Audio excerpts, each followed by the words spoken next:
brought the body home. You want to go back into, once you got it home, what you decided to do, who you decided to call? Well, when I first drove home, you know, on the ride home, I'd been getting sick.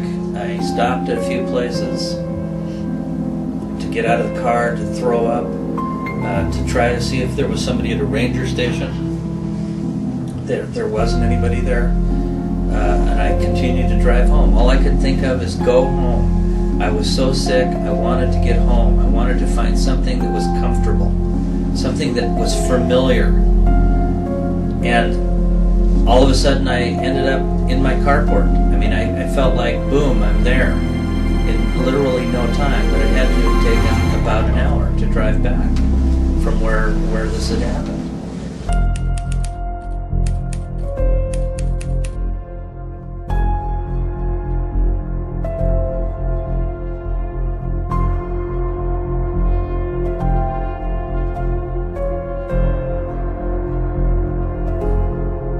So I literally took this thermal blanket, this body wrapped up in this thermal blanket, which was relatively small and very, very light, and picked it up, walked from my carport over to my garage, opened the door, which inside my garage was a large box freezer.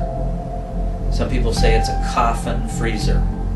Well, it was an older freezer. Somebody had given it to me. It had hardly any food in it. Had some frozen food in it. I lifted that tray of frozen food out, set it on the ground, and I put the body in it. Why did I do that? I didn't want to look at it. Did I want to preserve it for mankind? No, that was never a thought, ever. I just thought, it's a dead body, it's my dog, I'm going to put it in here until I can bury it.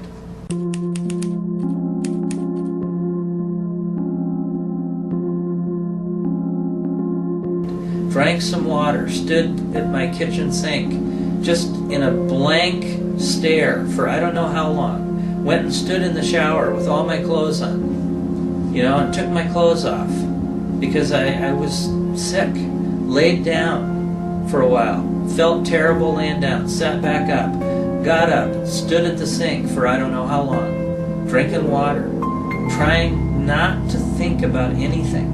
I mean, I was really not wanting to comprehend anything.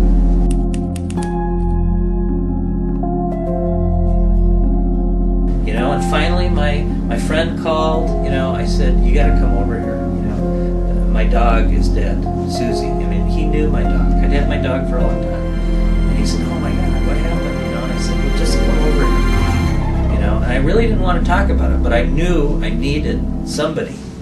You know, because I thought, well, maybe I need to go to the hospital. Maybe this is worse, you know, and I didn't want to be alone. And so, you know, he finally came over and he you know, said, what's going on? And I didn't really want to tell him, and he kind of said, you know, well, I'll get you some water. You know, do you need food? Do you need to go to the hospital? And at that point I was saying, I don't know. I just want to sit here. I just want to sit here.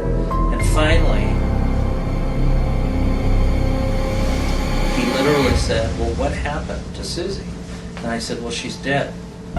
Something killed her.